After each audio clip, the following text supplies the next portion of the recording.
बिस्मिल्लाहिर्रहमानिर्रहीम। अस्सलाम वालेकुम। आज हम चैप्टर केमिस्ट्री क्लास 10 का चैप्टर बायो केमिस्ट्री शुरू करने लगे। तो इसमें सारों से पहले आते हैं कार्बोहाइड्रेट्स।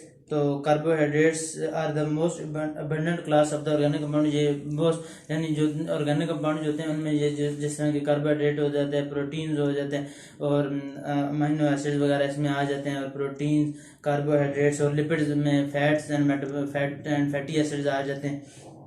तो कार्बोहाइड्रेट्स होते हैं उनका जनरल फार्मूला होता है 6CHH2O। कार्बोहाइड्रेट्स में CHH2O। जैसे कि सिंपल कार्बोहाइड्रेट ग्लूकोज है C6H12O6। ये अब कार्बोहाइड्रेट ग्लूकोज में आ जाता है। अब कार्बोहाइड्रेट जो होते हैं the formula suggest they are the hydrates of the carbon with a few exception. यानी ये कार्बन के हाइड्रेट्स होते हैं, यानी कार्बन के साथ वाटर जो हाइड्रेट्स कहा जाता है, वाटर को साथ वाटर जुड़े हुए, यानी 6 वाटर कितने साथ जुड़े हुए हैं तो उस हिसाब से इन्हें हाइड्रेट्स कहा जाता है। Plant synthesize carbohydrate through photosynthesis, यानी प्लांट जो होते हैं वो फोटोसिंथेसिस के जरिए से कार्बोहाइड्रेट को सिंथेसाइज करते हैं। क्योंकि फोटोसिंथेसिस का जो रिएक्शन होता है उसमें ये होता है कि 6 कार्बन डाइऑक्साइड प्लस 6 वाटर, तो ग्लूकोज और ऑक्सीजन बन रहे होते हैं। कार्बन डाइऑक्साइड और वाटर मिला के फोटोसिंथेसिस में तो ग्लूकोज बना रहे होते हैं और ऑक्सीजन प्रोड्यूस कर रहे होते हैं। Plant convert the glucose into starch and cellulose. जो प्लांट होते हैं वो ग्लूकोज को स्टार्च और सेलुलोज के अंदर कन्वर्ट करते हैं। कंपोजिशन ऑफ कार्बोहाइड्रेट्स, यानी कार्बोहाइड्रेट्स किससे मिलकर बने होते हैं। कार्बोहाइड्रेट्स जो होते हैं ये मोनोमर्स और पॉलीमर्स होते हैं, एल्डिहाइड और कीटोन्स के that have numerous hydroxyl groups attached. यानी कार्बोहाइड्रेट्स मोनोमर्स और पॉलीमर्स होते हैं। तो मोनोमर्स होते हैं 1 यूनिट और पॉलीमर होते हैं जब बहुत सारे मोनोमर मिलकर कंबाइन होते हैं उन्हें पॉलीमर कहा जाता है। तो उन्होंने लिखा है कि कार्बोहाइड्रेट मोनोमर और पॉलीमर किसके हैं, एल्डिहाइड और कीटोन्स के। एल्डिहाइड का फार्मूला आपको पता होगा, ये RCHO जिसे कहा जाता है कि RCOO और H। ये एल्डिहाइड का फार्मूला और कीटोन का ये फार्मूला है RCOO और R। यानी इनके मोनोमर और पॉलीमर है, यानी इनके साथ अगर हम इनके मोनोमर और पॉलीमर इनके बनाते हैं। उसके बाद protein science and society and technology में जो है उसमें लिखा हुआ है protein deficiency leads to the यानी प्रोटीन की जिसके अंदर कमी हो जाए उसमें फिजिकल और मेंटल रिटार्डेशन आ जाती है। यानी उसकी फिजिकल का भी मसला बन जाता है। फिजिकल उसकी जो बाहर से ज़ाहिरी शक्ल सूरत है, उसके बाद मेंटल उसका दिमाग भी कमज़ोर हो जाता है। एक्सेस लिपिड्स और fats lead to the heart disease. अगर फैट्स और लिपिड वगैरह ज़्यादा हो जाए, जैसा कि कोलेस्ट्रॉल होता है वो ज़्यादा हो जाता है, तो हमारी जो रगें होती हैं उनमें जब फैट कोलेस्ट्रॉल ज़्यादा हो जाए या फैट वगैरह डिपॉजिट हो जाए तो ब्लड की जो मूवमेंट है वो स्लो डाउन हो जाती है। इसलिए फिर हार्ट का मसला बन जाता है, हार्ट डिजीज वगैरह आ जाती हैं उसके अंदर। The nutritional chemist recommend that no more than 30% of our daily calorie intake come from fat. Healthy crops, fruits, vegetables are necessary for our proper growth and health, so the both agriculture and nutritional sciences are vital for us. यानी ये जितनी भी चीज़ें होती हैं, fruit vegetable होती हैं, ये हमारे लिए ज़रूरी होती हैं क्योंकि किसी के अंदर कार्बोहाइड्रेट है, किसी के अंदर फैट्स है, किसी के अंदर प्रोटीन्स है, ये हमारी बॉडी की कमी को पूरी करती हैं। List of the classification of the carbohydrates. अब हमने बात की थी कार्बो के हम इसमें मेनली कार्बोहाइड्रेट, लिपिड्स और प्रोटीन पढ़ते हैं। तो कार्बोहाइड्रेट की 3 किस्में होती हैं। एक होती है मोनोसेकेराइड, एक ओलिगोसेकेराइड और एक पॉलीसेकेराइड होती है। मोनोसेकेराइड में हमारे पास सिंपल आ जाते हैं, ये सिंपलेस्ट कार्बोहाइड्रेट्स होते हैं। मोनोसेकेराइड होते हैं ये सिंपलेस्ट होते हैं और ओलिगोसेकेराइड दूसरी उसकी कार्बोहाइड्रेट की टाइप है और पॉलीसेकेराइड तीसरी टाइप है। जो यानी 3 टाइप्स हैं, मोनोसेकेराइड, ओलिगोसेकेराइड और पॉलीसेकेराइड इसकी टाइप है पॉलीसेकेराइड्स। तो ये जो पॉलीसेकेराइड होती है इसमें स्टार्च और सेलुलोज आ जाते हैं, स्टार्च और सेलुलोज। और मोनोसेकेराइड में आपके इन्होंने एग्जांपल दी हुई होगी। मोनोसेकेराइड जो है ये फर्दर यानी क्लासिफिकेशन अगर मोनोसेकेराइड की जाए तो वो हमारे पास ट्राइओजेज, टेट्रोजेज, पेंटोजेज और हेक्सोजेज होते हैं, यानी उनके नंबर की बेस पे। क्योंकि मोनोसेकेराइड का जो जनरल फार्मूला है वो CH2ON।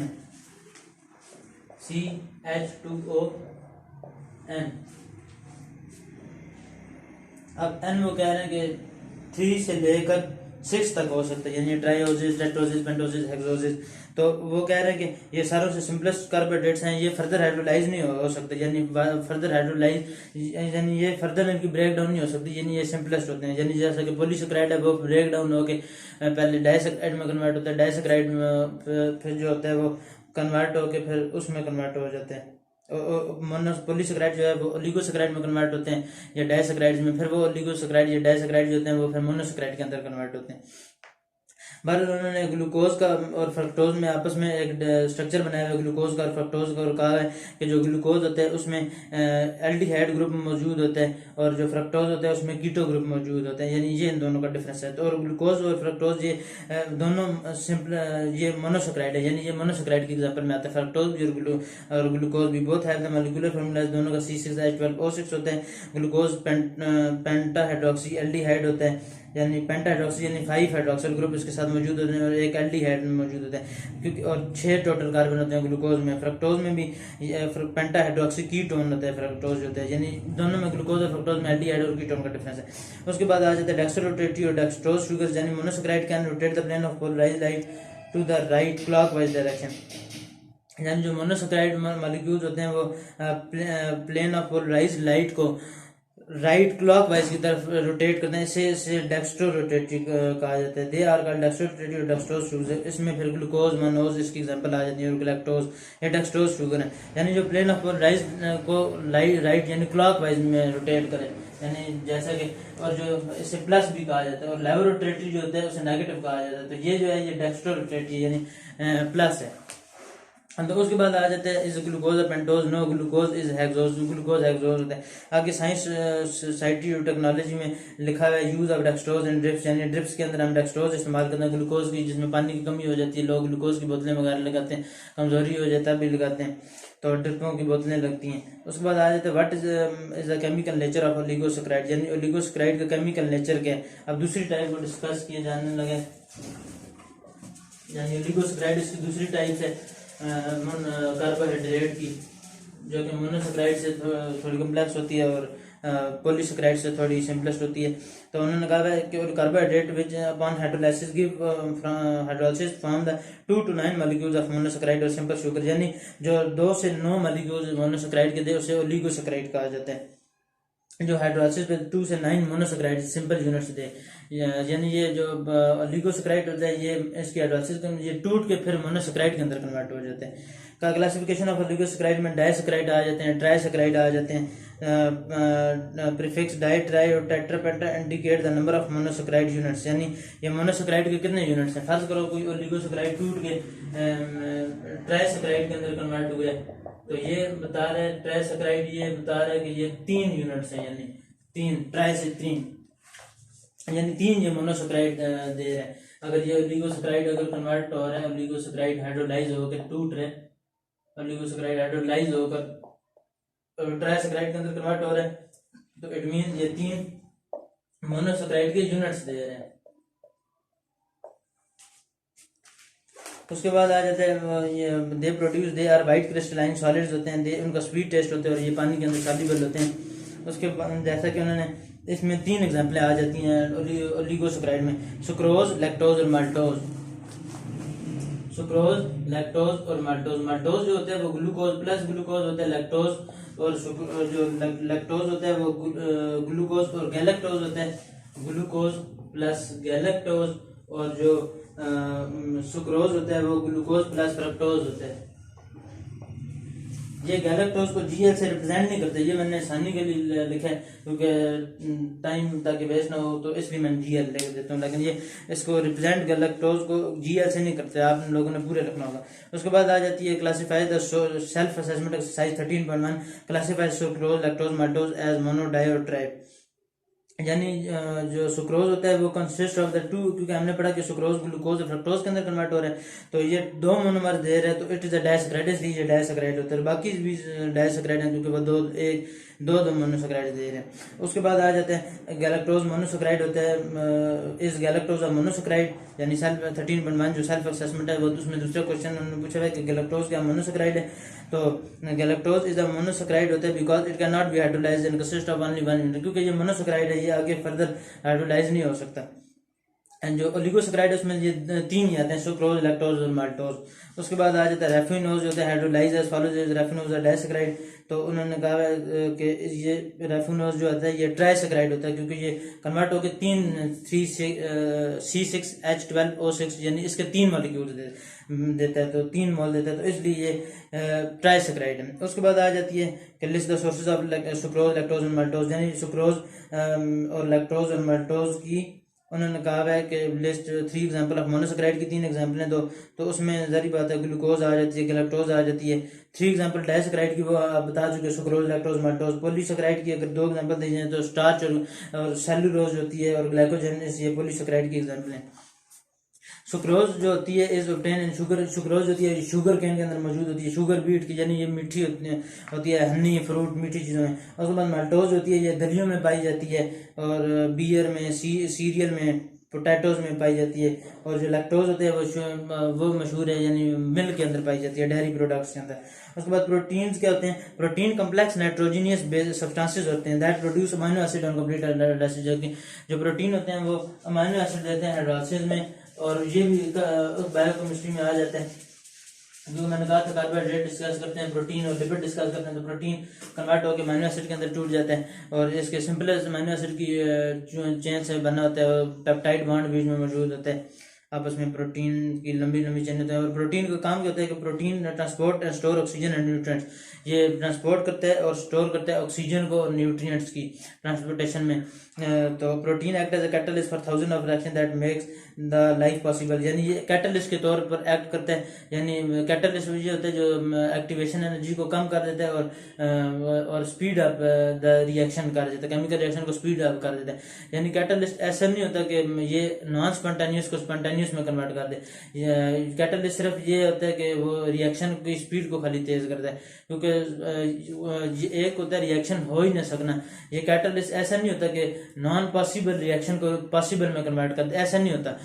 तो ये सिर्फ पॉसिबल रिएक्शन को ही तेज कर देते हैं, यानी अगर रिएक्शन 10 मिनट में होना तो 5 मिनट में कन्वर्ट करता है। Protein regulate many important systems in our body, protein हमारे अंदर बहुत सारे फंक्शन परफॉर्म करते हैं। ये जो बाल गिर होते हैं, ये भी बीमारियां होती हैं, इसमें प्रोटीन की डेफिशिएंसी होती है, इसलिए बाल वगैरह गिर होते हैं। उसके बाद में जो हमारे नाखून जो होते हैं इनके ये अगर कमज़ोर हो जाते हैं तो इसमें भी प्रोटीन की डेफिशिएंसी बाज़ बात होती है। उसके बाद हमारे पास जो बाल होते हैं इसमें भी वगैरह और भी मुख्तलिफ चीज़ें होती हैं, प्रोटीन की डेफिशिएंसी की वजह से फिर बीमारियाँ लगती हैं। और प्रोटीन और हाई मॉलिक्यूलर वेट पॉलीमर, क्योंकि मैंने बताया कि अमीनो एसिड की लंबी लॉन्ग चेन्स इससे जुड़ के प्रोटीन बनता है, तो ये हमारे पास हाई मॉलिक्यूलर वेट पॉलीमर से कहा जाता है। Building block of all protein और amino acid for all the protein produce amino acid, तो इसीलिए क्योंकि ये प्रोटीन अमीनो एसिड से मिलकर बना होता है, इसलिए जब प्रोटीन की हाइड्रोलाइसिस करो तो अमीनो एसिड ये सिंपलेस्ट यूनिट में देता है।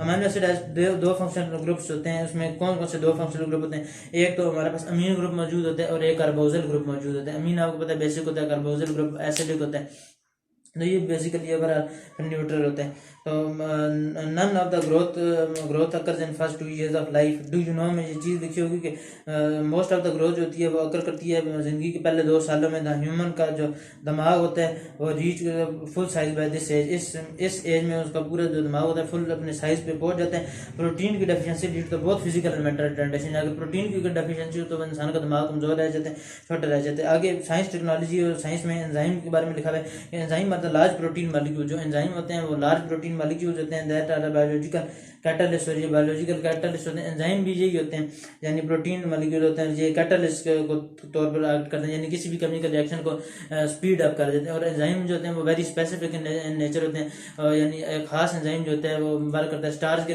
जो हमारा स्टमक होता है उसमें एक अलग एंजाइम होता है वो एक्ट कर होता है, डाइजेशन का एक अलग एंजाइम होता है वो एक्ट कर होता है। माउथ में हमारे पास अलग, जब हम खाना खाते हैं तो एक अलग एंजाइम सिक्रीट होता है, वो हर स्टेज पर अलग अलग एंजाइम और वो बहुत स्पेसिफिक होते हैं, और खास इनकी एक पीएच होती है, एक उसी पीएच के ऊपर वो काम करते हैं।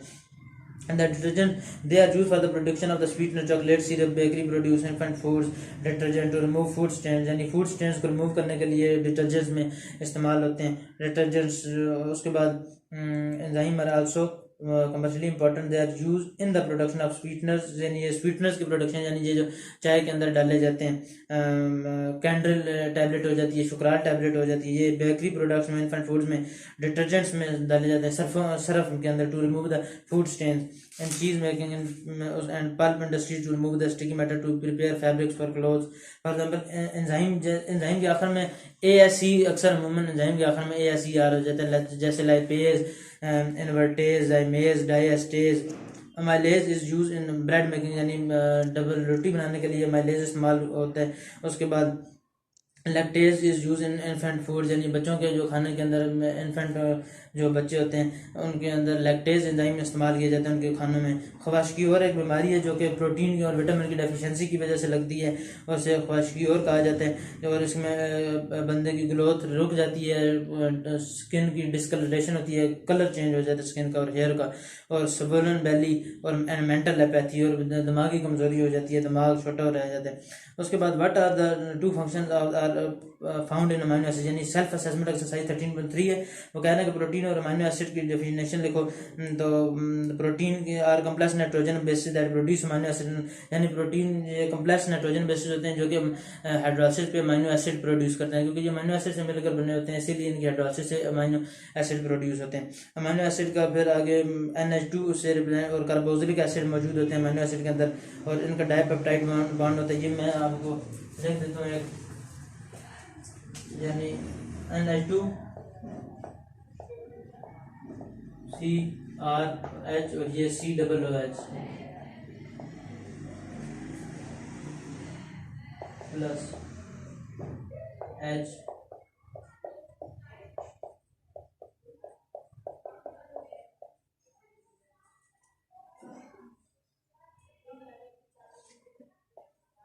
ये अब ये वाटर रिमूव हो जाएगा और ये कार्बोनिल जो है NH के साथ जाके जुड़ जाएगा और इसे ये पेप्टाइड बॉन्ड एक बन जाएगा।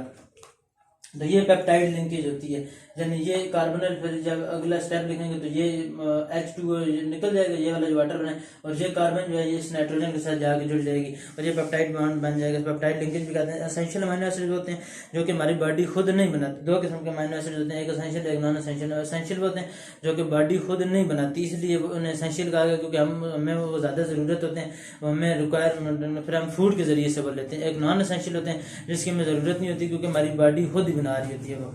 तो उसके बाद जब फर्ज करो जैसा कि एसेंशियल में हमारे पास आ जाता है tryptophan, threonine, isoleucine, leucine, lysine, histidine, methionine, valine. और नॉन एसेंशियल में जो आती है जो कि हमारी बॉडी खुद ही बना रही होती है, उसमें alanine, asparagine, aspartic acid, glutamic acid आ जाता है। कुछ बेसिक अमीनो एसिड होते हैं, कुछ एसिडिक अमीनो एसिड होते हैं। उसके बाद आ जाते हैं वो कहने हैं कि लिपिड्स। अब तीसरी चीज़ जैसे कि हमने कहा था कि कार्बोहाइड्रेट, एक लिपिड और एक प्रोटीन का। अब लिपिड आ जाता है, लिपिड्स में हमारे पास आ जाती है is a component of plant और animal tissue that is insoluble in water, यानी ये वाटर के अंदर इनसॉल्युबल होता है। ये प्लांट और एनिमल टिश्यू का कंपोनेंट होता है जो कि वाटर के अंदर इनसॉल्युबल होता है, but soluble in solvent of low polarity. लेकिन ये सॉल्युबल होता है उन सॉल्वेंट में जिनकी पोलैरिटी कम होती है, जैसा कि ईथर हो गया, हेक्सेन हो गया, बेंजीन होगी, कार्बन टेट्राक्लोराइड होगी, CCl4। लिपिड्स में फैट्स एंड ऑयल्स भी आ जाते हैं और कोलेस्ट्रॉल भी आ जाते हैं, सेक्स हार्मोन्स भी आ जाते हैं, component of cell membrane called phospholipids वो भी आ जाते हैं, और विटामिन भी आ जाते हैं इसके अंदर। फैटी एसिड का रोल क्या होता है? फैट्स और ऑयल जो होते हैं वो सिंपल लिपिड्स होते हैं, that are the esters of fatty acid. और ये एस्टर्स होते हैं फैटी एसिड्स के। एस्टर्स भी आपको पता होगा कि एस्टर का क्या फार्मूला होता है, R, ये वाली लिंकेज होती है RCOOR, ये इसे एस्टर कहा जाता है, ये एस्टर का फार्मूला होता है। तो उसके बाद fatty acids are the long chain carboxylic acid होते हैं। ये फैटी एसिड होते हैं, कार्बोक्सिलिक एसिड की लंबी लंबी चेन्स होती हैं, that they are the building block of lipids. ये लिपिड्स की बिल्डिंग ब्लॉक होते हैं, यानी जिस तरह के प्रोटीन को पढ़ा था कि वो अमीनो एसिड से मिलकर बने होते हैं, इसी तरीके से जो फैटी एसिड्स होते हैं वो मिलकर लिपिड्स बनाते हैं, और लिपिड्स होते हैं यानी वो फैटी एसिड से मिलकर बने होते हैं। स्टीरिक एसिड आ जाता है C17H35COOH, one such acid that occurs in animal fats. Stearic acid जो होता है ये एनिमल फैट के अंदर मौजूद होता है। अब उन्होंने 4 दिए हैं कि अगर 4 कार्बन होंगे तो वो ब्यूटेरिक एसिड है, और ये बटर से मिलता है, सोर्स इसकी बटर है। उसके बाद एक हमारे पास कैप्रोइक एसिड है 6 कार्बन वाला, वो उसकी भी सोर्स बटर है। और एक पैल्मेटिक एसिड है 16 कार्बन उसके अंदर, और वो प्लैम माइल उसकी सोर्स है। एक बीफ फैट से जो निकलता है, बीफ फैट जिसकी सोर्स है, बीफ फैट से यानी हासिल किया जाता है स्टीरिक एसिड, वो उसमें 18 कार्बन होते हैं। एक और ओलिक एसिड है, वो ओलिव ऑयल जैतून के तेल में होता है, 18 उसके अंदर कार्बन एटम्स हैं। उसके बाद आ जाते हैं। लिपिड्स की आपने पढ़ लिया। फैट्स जो होते हैं any of the large number of oily compound, fats कहते हैं any of a large number of oily compound, यानी कोई भी ऑयली कंपाउंड के लार्ज नंबर जो होते हैं that are widely found in plant, जो कि प्लांट और एनिमल टिश्यू के अंदर पाए जाएं, एंड सर्व एज और वो एनर्जी प्रोवाइड करें। Some example of the food that contain fats, fats में बटर आ जाते हैं, ऑयल आ जाते हैं, नट्स आ जाते हैं, मीट आ जाते हैं, फिश और डेयरी प्रोडक्ट्स आ जाते हैं। ऑयल में फिर lipid is called oil if it's liquid at room temperature, अगर कोई भी लिपिड जो होते हैं उसे हम ऑयल तब कहते हैं अगर वो रूम टेम्परेचर पे लिक्विड हो। यानी फैट्स और ऑयल में डिफरेंस भी बात का आ जाता है। तो ऑयल जो होता है वो लिक्विड होते हैं रूम टेम्परेचर में, फैट जो होते हैं वो सॉलिड होते हैं रूम टेम्परेचर में, और oil contain the large proportion of the unsaturated fatty acid units, और इसमें अनसैचुरेटेड फैटी एसिड यूनिट्स होते हैं ऑयल्स में, यानी डबल बॉन्ड मौजूद होते हैं, और उसमें इसीलिए अनसैचुरेटेड कहा जाता है। Oil contain the large proportion, यानी उसमें अक्सर औकात यानी लार्ज नंबर होते हैं अनसैचुरेटेड फैटी एसिड, यानी डबल बॉन्ड बाज़ का मौजूद होते हैं उसमें। The name to fatty acid that are component of fats, उन्होंने कहा कि दो फैटी एसिड के नाम बताओ जो कि फैट्स के कंपोनेंट है, वो स्टीरिक एसिड और ब्यूटेरिक एसिड आ गए। The name of the one fatty acid that is component of an oil, यानी एक ऐसे फैटी एसिड का नाम बताओ जो कि ऑयल का कंपोनेंट है, ओलेइक एसिड आ जाते हैं। All the cholesterol, science state bits में लिखा हुआ है कि all the cholesterol in human diet come from the animal products, कि जितने भी कोलेस्ट्रॉल होते हैं इंसान ह्यूमन डाइट के अंदर जो हम ग़िज़ा इस्तेमाल करते हैं वो एनिमल प्रोडक्ट्स से आते हैं, जैसा कि मिल्क हो गया, मीट हो गया, चीज़ हो गया, एग्स हो गया। नो वेजिटेबल, यानी कोई किसी भी सब्जी के अंदर कोलेस्ट्रॉल नहीं होता। Hydrogenation addition of the addition, हम हाइड्रोजन ऐड करते हैं एल्कीन के अंदर तो उसे हाइड्रोजनेशन कहा जाता है, उसके जो निकल प्लेटिनम प्लेटिनम इस्तेमाल होते हैं। इस वजह के ज़रिए से वेजिटेबल जो घी इस्तेमाल किया जाता है, वेजिटेबल घी बनाया जाता है इस रिएक्शन से, यानी जिसमें अल्कीन कार्बन हाइड्रोजनेशन की जाए, यानी इधर अल्कीन लिया, अल्कीन के अंदर हाइड्रोजनेशन करवा दी, और कैटलिस्ट हमने निकल इस्तेमाल किया प्लस हाइड्रोजनेशन करवा दी, और हमने कैटलिस्ट निकल इस्तेमाल किया, तो ये इसकी हाइड्रोजनेशन हो जाती है, यानी हाइड्रोजन ऐड हो जाते हैं। इंपॉर्टेंट इंफॉर्मेशन में आ जाता है flax seeds, it is has recently been shown that feeding hens a diet containing a lot of flax seed lowers the amount of cholesterol in eggs, यानी ऐसी डाइट जिसमें फ्लैक्स सीड ज्यादा हों वो कोलेस्ट्रॉल के अमाउंट एग्स में कम कर देती है। आगे आ जाते हैं इंसुलिन। डू यू नो, में इंसुलिन के बारे में लिखा हुआ है कि इंसुलिन एक ऐसी प्रोटीन है जो कि डीएनए के जरिए से कोड की गई है। It is required for the proper use of glucose by the, do you know. तो insulin is a protein, insulin एक ऐसी प्रोटीन होती है कोडेड बाय द डीएनए, जो कि डीएनए की से कोडेड हुई भी होती है। It is required for the proper use of glucose by the cell. ये इंसुलिन आपको पता है कि जब हम ग्लूकोज का लेवल हमारे अंदर बढ़ जाते हैं तो हम इंसुलिन हार्मोन वगैरह आती हैं, इंसुलिन होती है, उसके बाद ह्यूमरिन 70-30 दवा मेडिसिन आती है। ये क्या करती है, इंसुलिन लगाई जाती है शुगर के मरीजों को, जिसके ज़रिए से ग्लूकोज का लेवल कम किया जाता है। तो इससे इंसुलिन क्या होता है, जब ग्लूकोज का लेवल बढ़ जाता है तो इंसुलिन हार्मोन सिक्रेट होता है जिससे ग्लूकोज कम हो जाता है, ताकि ब्लड में शुगर का लेवल इंक्रीज ना करे, क्योंकि शुगर लेवल अगर इंक्रीज एक्सेस में ज़्यादा हो जाए तो फिर डेथ भी हो सकती है। पीपल विद द डायबिटीज़ जो शुगर के मरीज होती हैं formerly had to use the insulin from cattle, वो कैटल से इंसुलिन हासिल करते हैं। Now human insulin is made by using the recombinant DNA technology. Recombinant DNA technology biotechnology का एक प्रोसेस है जिसके ज़रिए से रिकम्बिनेंट डीएनए टेक्नोलॉजी से क्या होता है कि ह्यूमन की इंसुलिन बनाई गई है, human insulin. Scientist take the human gene for the insulin production, साइंसदानों ने क्या किया कि ह्यूमन जीन लिए इंसुलिन की प्रोडक्शन के लिए और उसे डीएनए ई कोलाई, बैक्टीरिया के ई कोलाई के ऊपर पेस्ट कर दिए। Bacterium commonly found in the human digestive tract, the bacteria, यानी ह्यूमन का उन्होंने इंसुलिन बेसिकली निकाला है, ह्यूमन जीन का take the human gene for insulin production. उन्होंने ह्यूमन का जीन लिए और उससे ई कोलाई बैक्टीरिया में, आपको पता है कि अगर एप्लीकेशन बहुत फास्ट होती है, तो ह्यूमन का जब जीन लिए तो इंसुलिन की प्रोडक्शन के लिए, तो उससे उन्होंने बैक्टीरिया के ई कोलाई के अंदर पेस्ट कर दी है उसके डीएनए के ऊपर। तो जब जारी बात है वो डीएनए रेप्लिकेशन होगी जब, तो बहुत फास्ट एप्लीकेशन होती है, तो तेज 1 से 2 क्रिएट होते हैं, तो इस तरह तेजी से वो रेप्लिकेट होता जाएगा, तो उसी तरीके से उतनी मकदार में प्रोडक्शन ज़्यादा बढ़ती जाएगी। तो इस तरीके से वो बैक्टीरिया से फिर इंसुलिन हासिल करते हैं। फिर मेडिसिन वगैरह बनाई जाती हैं। तो ये है इंसुलिन। उसके बाद making the billion of the copies for themself and each nuclei carries in its DNA या gene for the human insulin, और हर बैक्टीरिया के अंदर ह्यूमन का इंसुलिन मौजूद होगा।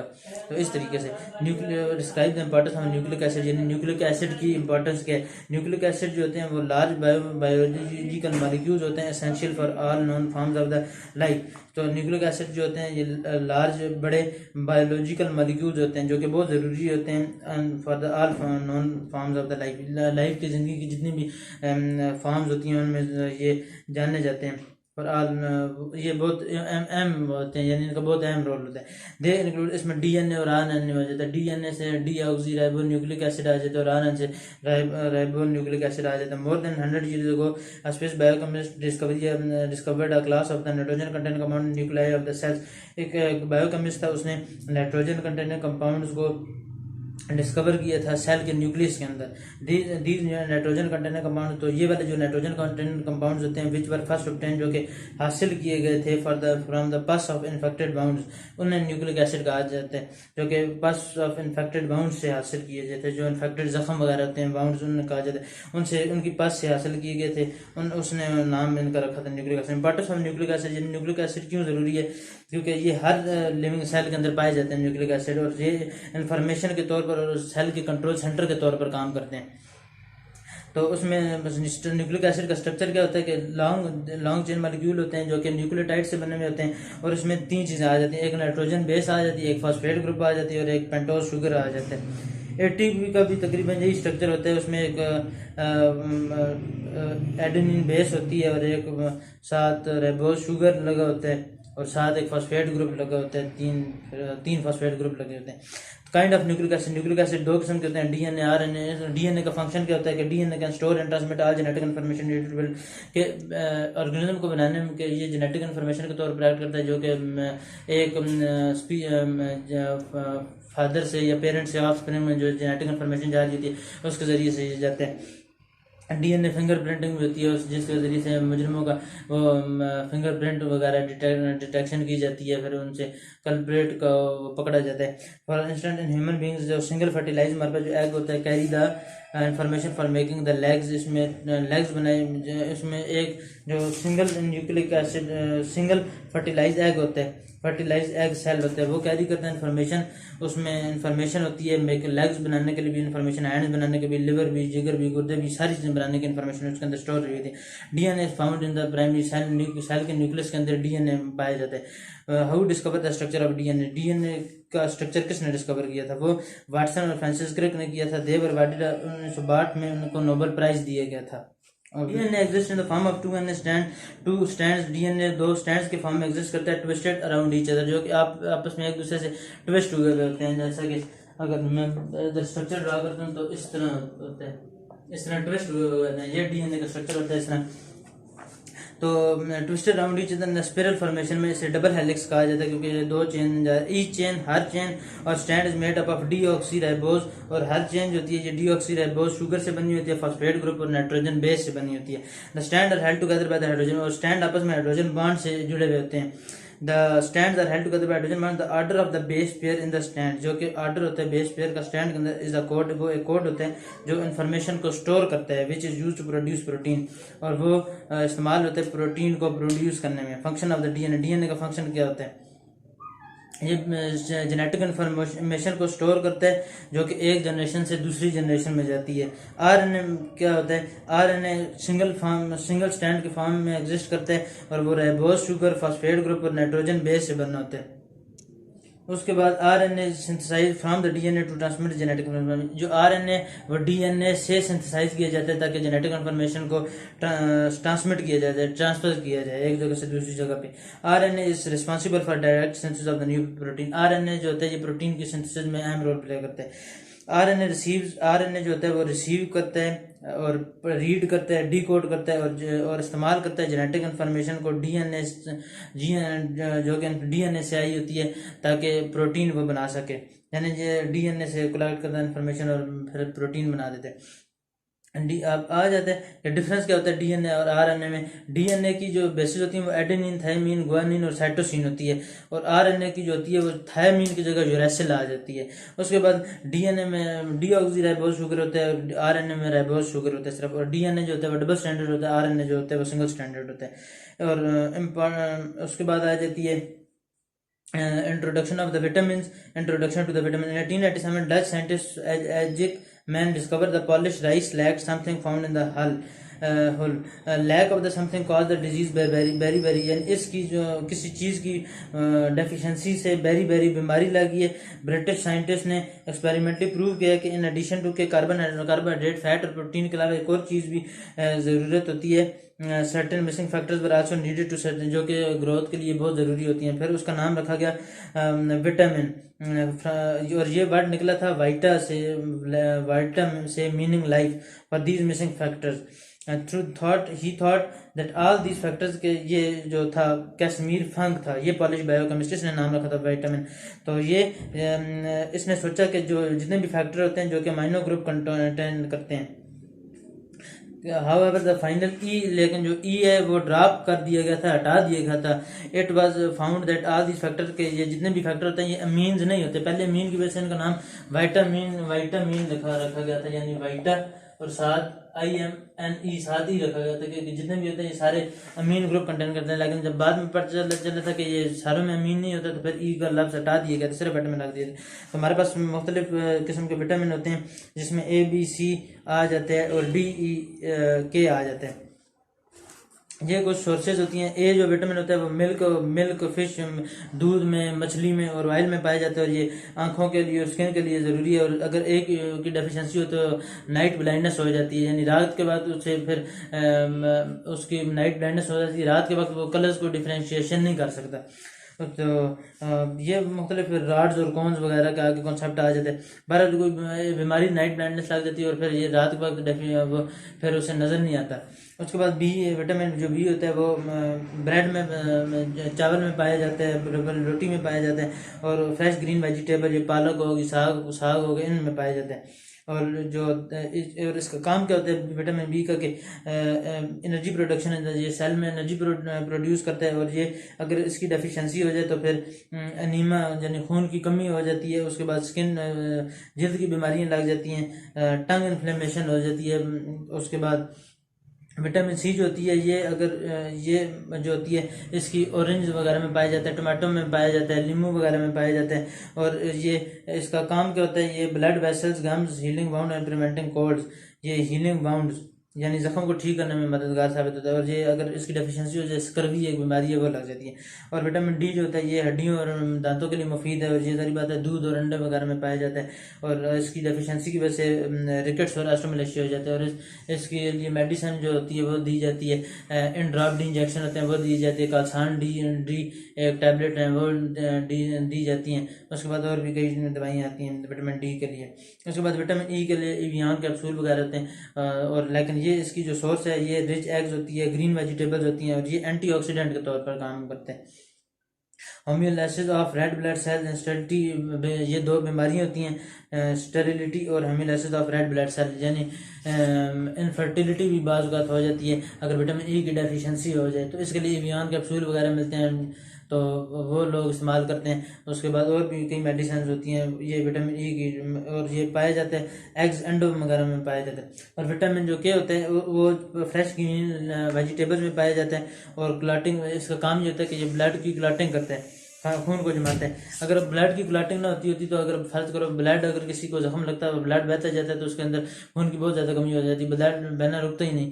लेकिन इस तरह हो जाता है कि विटामिन के की वजह से वो जब कोई जख्म होता है तो खून बहता है, थोड़ी देर बहता है, फिर जाके वो क्लॉट बन जाता है और वो रुक जाता है, खून आगे और ज़्यादा नहीं बहता। तो ये इसी विटामिन के की वजह से होता है। और इसकी डेफिशिएंसी की वजह से हेमोरेज, डिले ब्लड क्लॉटिंग, जरी बात है जब विटामिन के की डेफिशिएंसी होगी तो ब्लड क्लॉटिंग नहीं होगी, तो फिर खून बहता ही रहेगा। उसके बाद ये आ जाते हैं साइंस स्टेटमेंट्स आ जाते हैं, की पॉइंट्स आ जाते हैं, और रिव्यू क्वेश्चंस वगैरह आ जाते हैं। उसके बाद फंक्शन ऑफ डीएनए ये हम पढ़ चुके हैं, सोर्सेज ऑफ लिपिड्स पढ़ चुके हैं, यानी ये मिल्क वगैरह में पाया जाता है, सनफ्लावर में पाया जाता है, कॉड लिवर ऑयल में पाया जाता है, और ये जो फैट यूज ऑफ लिपिड्स में आ जाता है, यानी बटर, घी, वेजिटेबल ऑयल जो होते हैं ये इस्तेमाल होते हैं कुकिंग में, फूड की फ्राइंग में। और layer of the fat is present under the skin, this layer act as a thermal insulator के तौर पर एक्ट करती है। ये जो फैट की जो लेयर होती है, चर्बी जो होती है।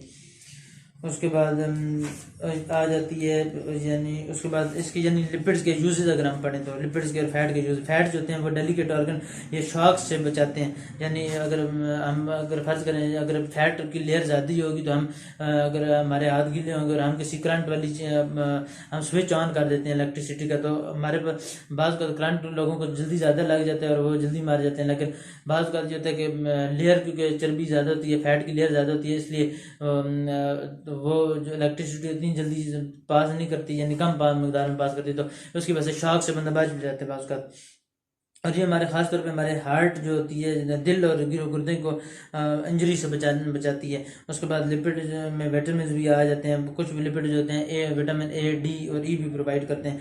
ये विटामिन जो होते हैं ये पानी के अंदर सॉल्युबल नहीं होते और लिपिड के अंदर ये सॉल्युबल होते हैं। और फैट और ऑयल जो होते हैं इंपॉर्टेंट, और ये फूड स्टोर के तौर पर एक्ट करते हैं। और ये वेजिटेबल ऑयल जो होते हैं वेजिटेबल घी के अंदर कन्वर्ट हो जाते हैं हाइड्रोजनेशन के ज़रिए से। उसके बाद प्रोटीन के क्या इस्तेमाल सोर्सेज हैं, प्रोटीन की सोर्सेज दालें हो जाती हैं, फिश हो जाती है, एग हो जाती है, ये प्रोटीन की सोर्सेज हैं। और ये इनका फंक्शन क्या होता है और इनके फ़ायदे क्या होते हैं प्रोटीन के। तो प्रोटीन हेयर की ग्रोथ में काम आते हैं। उसके बाद ये नाखन की जो होते हैं ग्रोथ में, इनमें काम आते हैं प्रोटीन की डेफिशिएंसी। उसके बाद प्रोटीन की डेफिशिएंसी से और भी कई बीमारियां, कमज़ोरी आ जाती है, मेंटल रिटार्डनेस आ जाती है। उसके बाद ये बीमारियों को एंटीबॉडीज के तौर पर भी ये प्रोटीन एक्ट करती हैं, जो कि बीमारियों, जरासीम के खिलाफ और बीमारियों के खिलाफ लड़ने में मददगार साबित होती हैं। उसके बाद कार्बोहाइड्रेट की सोर्स में हम बता चुके हैं कि मोनोसेक्राइड, डाइसेक्राइड और ये जो पॉलीसेक्राइड होते हैं, इनके सोर्सेज भी बता चुके हैं।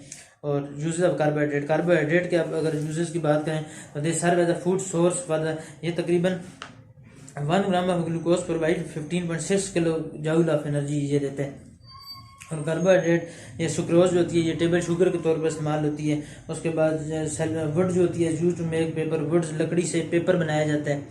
उसके बाद cow starch is converted into dextrin, starch dextrin के अंदर कन्वर्ट हो जाती है और ये एडहेसिव के तौर पर इस्तेमाल होता है, यानी किसी चीज़ को चिपकाने के लिए ग्लूज के तौर पर। उसके बाद ये जो एडहेसिव टेप्स वगैरह होती हैं।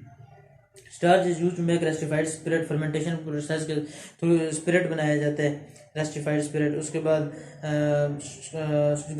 Glucose store in animal muscle and liver in the form of glycogen, यानी जब ग्लूकोज का लेवल बढ़ जाता है तो हमें जब इतनी ज़्यादा ज़रूरत नहीं होती तो वो ग्लाइकोजन के अंदर जाकर ट्रांसफ़र हो जाती है, ग्लाइकोजन की फॉर्म में हमारे अंदर स्टोर हो जाती है। और जब फास्टिंग हो या भूख ज़्यादा हो तो इस तरह होता है कि जो ग्लाइकोजन की फॉर्म में ग्लूकोज स्टोर हुई है वो सारी ग्लूकोज में, फिर जब ग्लूकोज फास्टिंग में क्या होता है कि वही ग्लाइकोजन जो होती है जो स्टोर हुई भी होती है ग्लूकोज ग्लाइकोजन की फॉर्म में, वो फिर ग्लूकोज में कन्वर्ट होने लग पड़ती है और ग्लूकोज की इस तरीके से फिर डेफिशिएंसी ख़त्म होती है या ग्लूकोज की ज़रूरत पूरी होती है। फैट और ऑयल का डिफरेंस हम बात कर चुके हैं।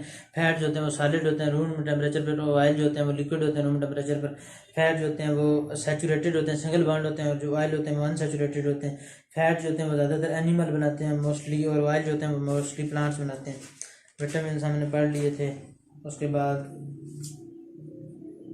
बाद यूजेस ऑफ द एंजाइम, पहले बात कर लेते हैं न्यूक्लिक एसिड की इंपॉर्टेंस की। न्यूक्लिक एसिड जो होते हैं वाइटल कंपोनेंट होते हैं ऑल लाइफ के, ये हर सेल में पाए जाते हैं और ये इंफॉर्मेशन और कंट्रोल, सेल के कंट्रोल सेंटर के तौर पर काम करते हैं और इंफॉर्मेशन के तौर पर काम करते हैं। उसके बाद एंजाइम की बात करें तो एंजाइम जो होते हैं वो भी हमने पढ़ लिया था कि ये कैटलिस्ट के तौर पर एक्ट करते हैं और मोस्टली ये प्रोटीन इन नेचर होते हैं और ये speed of the chemical reaction करते हैं और ये वेरी स्पेसिफिक इन नेचर होते हैं। उसके बाद ये वाला चैप्टर आपका मुकम्मल हो चुका है।